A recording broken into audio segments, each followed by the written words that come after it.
अगर आप शेयर बाजार में इन्वेस्ट करते हैं, कंपनियों के फ्यूचर ग्रोथ में इन्वेस्ट करते हैं, तो आज एक अच्छी इन्वेस्टमेंट अपॉर्चुनिटी आपको शायद मिल सकती है।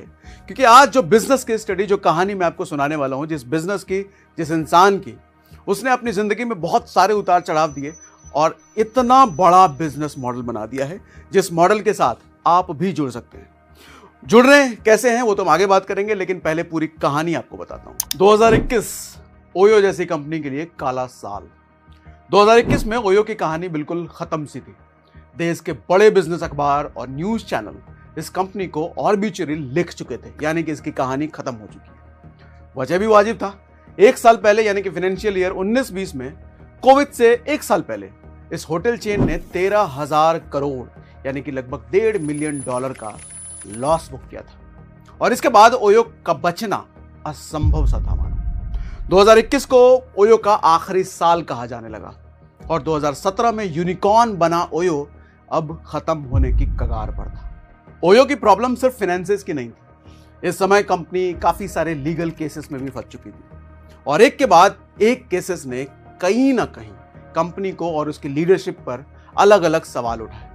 इसी में से एक case federation of hotel and restaurants association of India यानी कि FHRAI ने कंपनी पर यह आरोप लगाया कि कंपनी ने रेवेन्यू के नंबर्स के साथ छेड़छाड़ किए हैं और उसके प्लेटफॉर्म पर रजिस्टर्ड होटल्स को सही नंबर नहीं बताया है। कंपनी नहीं, कंपनी बनाने वाले रितेश अग्रवाल के खिलाफ भी कई सारे केसेस हुए और इसमें एक होटल के मालिक ने यह आरोप भी लगाया कि रितेश ने मैनेजमेंट के साथ मिलकर होटल और ओयो के बीच होने वाले अग्रीमेंट में भी बदलाव किया है और उनके साथ विश्वासघात किया है। रितेश और ओयो की परेशानियां यहां रुक नहीं रही थी।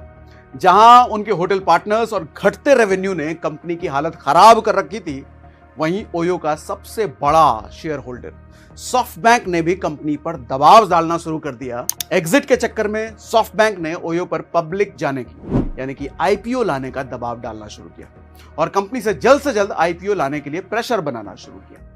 चारों तरफ से घिरे होने के बाद और कोई ऑप्शन रितेश के पास था नहीं और इसके चलते रितेश ने 2021 में ओयो को लिस्ट करने का प्रोसेस शुरू कर दिया।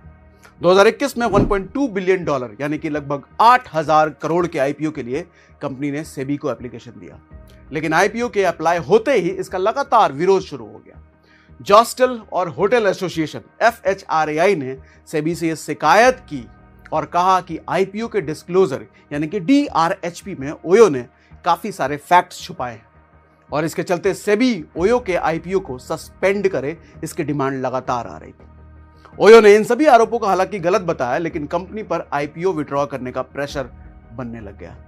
फाइनली जनवरी 2023 में ओयो ने अपना IPO वापस ले लिया और इसके बाद दोबारा कंपनी ने IPO की अर्जी दी, लेकिन 2024 में एक बार फिर से यह एप्लीकेशन वापस लेनी पड़ी। इन सब के बीच सबसे बड़ा सवाल यह उठा कि इतने सारे मेस के बाद क्या ओयो कभी भी एक लिस्टेड कंपनी बन पाएगी।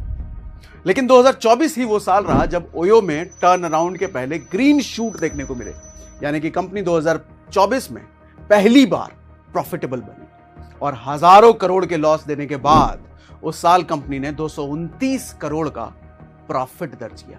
अपने इस बेहतरीन परफॉर्मेंस के चलते कंपनी अब तीसरी बार अपने IPO को लेकर काफी पॉजिटिव है और उम्मीद में है कि अगले 6-12 महीने में कंपनी अपना IPO दलाल स्ट्रीट पर लेकर के आ जाए।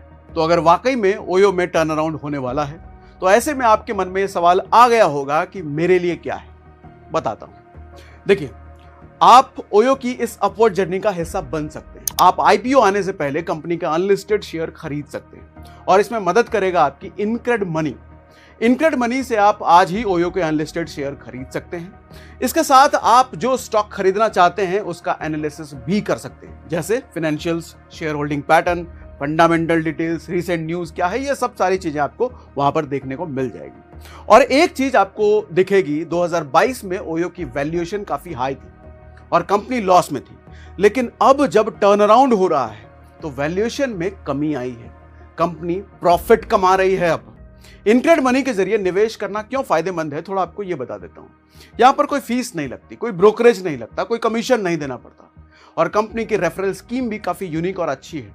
और इन सब के साथ आपके शेयर खरीदने के बाद कुछ ही दिनों में आपका शेयर आपके डीमैट अकाउंट में आ जाता है। लेकिन इसके बाद भी अगर आपके मन में कोई सवाल है तो आप कंपनी के इन्वेस्टमेंट एक्सपर्ट की टीम को संपर्क कर सकते हैं, उनसे सवाल पूछ सकते हैं। और इन्वेस्टमेंट करने का लिंक हमने डिस्क्रिप्शन और पिन कमेंट में दे दिया है। तो चलिए अब आगे बढ़ते हैं ओयो की स्टोरी पर। लेकिन इन सब के बीच सबसे बड़ा सवाल यह है कि आखिर ओयो ने यह फर्श से अर्श की अपनी जर्नी कैसे पूरी की। कैसे 2021 में ऑलमोस्ट खत्म हो गया यह स्टार्टअप अब 2025 में आईपीओ की दहलीज पर खड़ा है। यह कहानी देखिए शुरू होती है साल 2012 में, जब एक 17 साल के रितेश अग्रवाल ने ओयो की शुरुआत की थी। शुरुआत में रितेश का आइडिया था कि एक ऐसा प्लेटफॉर्म बनाया जाए जहां लोग अपने आसपास सस्ते होटल की खोज कर सकें और उन्हें बुक कर सकें। उन्होंने इस प्लेटफॉर्म का नाम दिया था शुरुआत में ओरावेल स्टेज, और एक कुछ हद तक अमेरिका की एक स्टार्टअप एयरबीएनबी जैसा लगता भी था। लेकिन इसका एक्स फैक्टर था अफोर्डेबिलिटी। लेकिन रितेश की जर्नी आम स्टार्टअप फाउंडर की जर्नी की जैसी नहीं, ये अलग थी, जिसके बारे में आज हम सुनते हैं ना, बहुत सारे स्टार्टअप जैसे दीपेंद्र गोयल, जोमेटो वाले, भावेश अग्रवाल, ओला वाले। रितेश की जर्नी इन सब से अलग थी। कैसे, बता दो। देखिए, रितेश ने ना तो आईआईटी या आईएम जैसी बड़ी यूनिवर्सिटी से पढ़ाई की थी और ना ही उनके पास परिवार से कोई फाइनेंशियल मजबूत सपोर्ट था। लेकिन कहते हैं ना, जहां चाह वहां राह। तो रितेश के पास आईआईटी आईएम का तमगा तो नहीं था और ना ही मेट्रो सिटीज की नेटवर्किंग थी, लेकिन उनके पास शायद जज्बा बड़ा था। और शायद इसलिए उनके सफर में उनका साथ देने आए Peter Thiel. Peter Thiel silicon valley के मशहूर एंटरप्रेन्योर और इन्वेस्टर हैं और नए उभरते हुए एंटरप्रेन्योर को काफी प्रमोट भी करते हैं। पीटर ने पेपैल की शुरुआत की थी और बाद में फेसबुक के शुरुआती इन्वेस्टर्स में भी शामिल थे। और एंटरप्रेन्योरशिप को प्रमोट करने के लिए ये थिल फेलोशिप के तहत फाइनेंशियल मदद भी देते हैं। और इसी थिल फेलोशिप में हर साल 20 से 30 युवा चुने जाते हैं जो कॉलेज छोड़कर अपने स्टार्टअप पर काम कर सकते हैं। और इसके लिए उन्हें लगभग $1 लाख, मतलब करीब 80 लाख रुपए की शुरुआती फंडिंग भी दी जाती है। और अब यहां रितेश की किस्मत इसी वजह से चमक उठी थी। जैसे ही रितेश अग्रवाल ने ओरावेल स्टेज शुरू किया, उन्हें थिल फेलोशिप मिल गई। जो चीजें समझने और सीखने में उन्हें सालों लग सकते थे, अब वही उन्होंने कुछ ही हफ्तों में सीख लिया। यहीं से उनकी असली स्टार्टअप की जर्नी शुरू होती है, जिसका नाम बाद में बना ओयो रूम्स। अपनी शुरुआती रिसर्च में रितेश को होटल इंडस्ट्री को लेकर एक बड़ा इंसाइट मिला कि भारत में होटल ढूंढना और बुक करना कोई बड़ी समस्या नहीं थी, लेकिन असली दिक्कत थी क्वालिटी स्टे की। उन्होंने रियलाइज किया कि अगर टेक्नोलॉजी का इस्तेमाल करके होटल को स्टैंडर्डाइज किया जाए तो वहां रुकने वाले गेस्ट को बेहतर एक्सपीरियंस दिया जा सकता है और एक बड़ा बिजनेस इसके जरिए बनाया जा सकता है। उस समय ये कुछ इस तरह का प्रॉब्लम था जिस पर नजर किसी की नहीं थी, कोई भी इस प्रॉब्लम को सॉल्व नहीं कर रहा था। देखिए, शुरुआती कुछ सालों में ओयो का बिजनेस मॉडल बहुत सिंपल था। ओयो एक होटल पार्टनर को ऑनबोर्ड करता था। होटल में रुकने वाले मेहमानों को एक अच्छा एक्सपीरियंस देने की जिम्मेदारी ओयो की होती थी। एक्सपीरियंस सिर्फ बुकिंग तक सीमित नहीं था, बल्कि इसमें साफ बेडशीट, फ्री वाईफाई, एसी, 24 घंटे पानी जैसी सुविधाएं, ये सब भी शामिल थी। और इसी एक्सपीरियंस के साथ ओयो इन होटलों की मार्केटिंग भी करता था। बदले में ओयो होटल मालिकों से सिर्फ 15 से 25% कमीशन लेता था, जो कई फैक्टर्स पर निर्भर करता था। लेकिन ओयो की वजह से होटलों की बुकिंग और उनकी कमाई बढ़ गई थी। ये बात तो बिल्कुल सच थी। होटल मालिकों को ये कमीशन देने में कोई दिक्कत नहीं थी, क्योंकि ओयो की वजह से उनकी कमाई बढ़ रही थी। अब 2016 तक ओयो देश के करीब 100 से ज्यादा शहरों में अपने होटल चला रहा था और करीब 5500 होटल्स उसके प्लेटफॉर्म पर ऑन बोर्ड थे। और ये देश का सबसे बड़ा होटल ऑपरेटर अब तक बन चुका था। लेकिन यहां एक और बड़ा इवेंट आने वाला था रितेश और ओयो की जर्नी, और इसके लिए जिम्मेदार थे मासायोशी सोन, सॉफ्टबैंक के फाउंडर, दुनिया के सबसे वैल्यूएबल कंपनियों में से एक, और साथ ही दुनिया के सबसे बड़े tech investment fund vision fund के मालिक। अलीबाबा, उबर और बाइट डांस में रहे इन्वेस्टर मासायोशी ने ओयो में इन्वेस्टमेंट का मन बनाया, और इसके पीछे उनकी सोच थी आने वाले सालों में ओयो को दुनिया का सबसे बड़ा होटल एग्रीगेटर बनाना।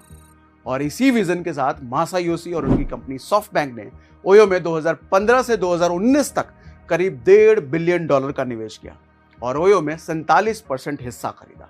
और इसके बाद शुरू होता है ओयो का असली सफर, बुलेट ट्रेन की रफ्तार, तेजी से ग्रोथ और एक्सपेंशन का फेज।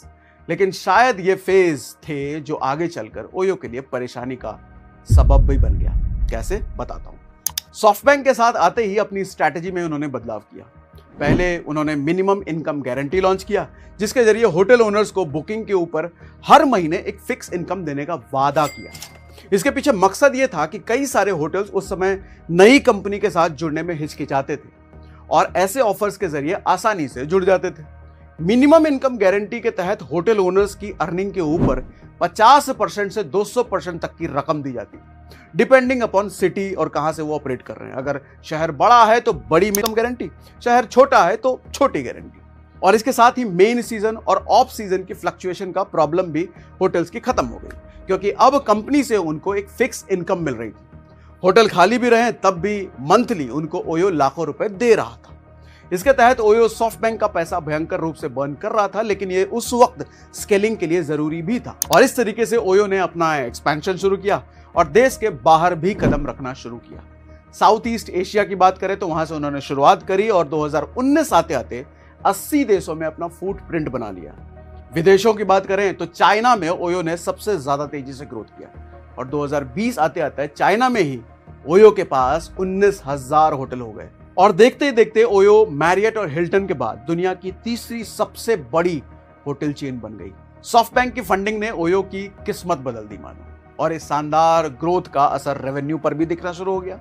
2016 से 2020 आते आते कंपनी के रेवेन्यू में 400% का उछाल आया और करीब 33 करोड़ से ये 13,168 करोड़ हो चुका था। अब दूर से देखने में तो ये रैपिड ग्रोथ अच्छी लग रही थी और कंपनी के रेवेन्यू में भी रिफ्लेक्ट हो रहा था, लेकिन इस ग्रोथ के लिए कंपनी को एक बड़ी कीमत चुकानी पड़ी और अब ओयो एक एग्रीगेटर से फ्रेंचाइज मॉडल की तरफ बढ़ गया था। और यहां आते ही परेशानी का सबब और शुरू होने लग गया था। एग्रीगेटर से जुड़ने के बाद भी होटल्स बहुत हद तक अपने हिसाब से अपना धंधा चला सकते थे, लेकिन फ्रेंचाइज मॉडल आते ही होटल को काफी सारे स्टैंडर्ड पर खरा उतरना होता है और स्टैंडर्ड मेंटेन करने पड़ते हैं, और ये करना होटल के लिए आसान नहीं था।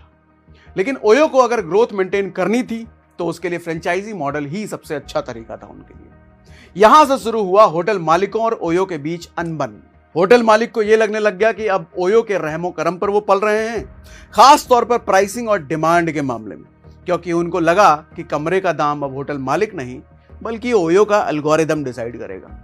और इसके साथ ही होटेलियर्स की ना समझ ने भी परेशानी काफी बढ़ाई।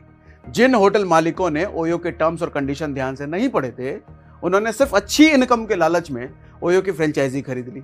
लेकिन जैसे जैसे बिजनेस आगे बढ़ा, इस पूरे बिजनेस मॉडल की सच्चाई सामने आने लग गई। कई होटल मालिक ओयो के स्टैंडर्ड को पूरा नहीं कर पाए और इससे ग्राहकों की शिकायत भी बढ़ने लग गई। और जब कस्टमर एक्सपीरियंस खराब होने लग गया तो इसका सीधा दोष कस्टमर्स ने ओयो के सर मढ़ दिया। इसके साथ ही दूसरी दिक्कत थी ओयो का उलझा हुआ और नए मॉडल पर अनटेस्टेड रेवेन्यू मॉडल। याद है ओयो का मिनिमम इनकम गारंटी वाला वादा? देखो हुआ क्या कि धंधे के बड़े होने के साथ ही ओयो को यह एहसास हुआ कि यह मॉडल लॉन्ग टर्म तक नहीं चल सकता। इस मॉडल के चलते ओयो ने हजारों होटल मालिकों को यह वादा कर दिया था, लेकिन ओयो ने डिमांड को जरूरत से ज्यादा आंक लिया था। जब बुकिंग उम्मीद के मुताबिक नहीं आई तो ओयो को अपनी जेब से पैसा देना पड़ रहा था, और इसके चलते फाइनेंशियल ईयर 2019 और 20 में ओयो का टोटल घाटा 13,123 करोड़ हो चुका था, और इसमें से बहुत सारा पैसा इसी फ्लॉड इनकम गारंटी मॉडल में जा रहा था। अब इस समस्या से निपटने के लिए ओयो ने मॉडल चेंज करके रेवेन्यू शेयरिंग करने का जब डिसीजन लिया तो कई सारे देसी और विदेशी होटल के मालिक इसके अगेंस्ट खड़े हो गए, क्योंकि ज्यादातर लोग ओयो से जुड़े ही थे मिनिमम इनकम गारंटी मॉडल की वजह से। प्रोटेस्ट होने लग गए, कई सारे केसेस फाइल हुए।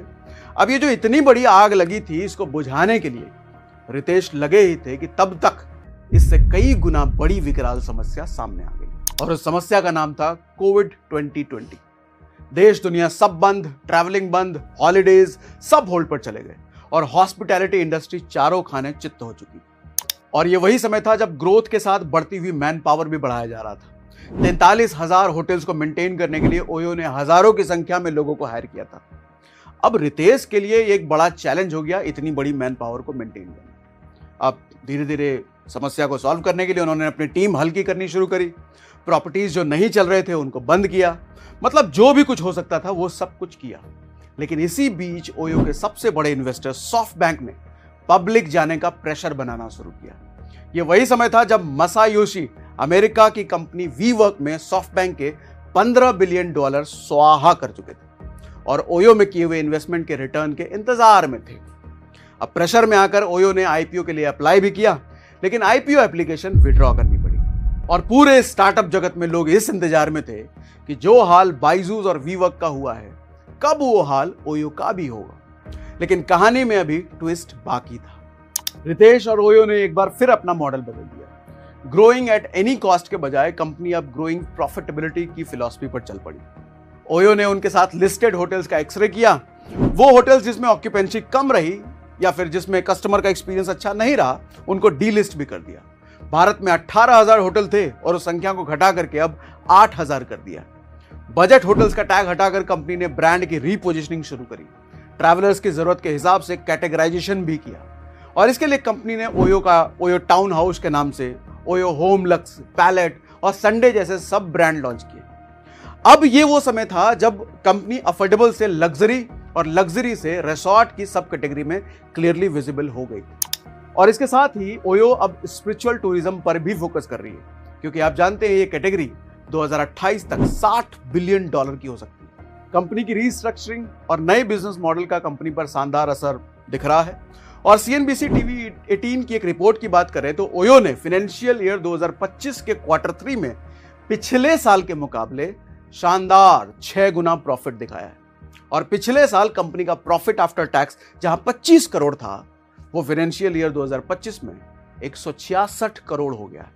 रेवेन्यू में भी 31% का इंक्रीज है और Q3 में ये करीब 1700 करोड़ है। फाइनेंशियल ईयर 2025 के पहले 9 महीने में कंपनी ने 457 करोड़ का टोटल प्रॉफिट किया है, जबकि पिछले साल पहले 9 महीने की बात करें तो कंपनी ने 111 करोड़ का लॉस किया था।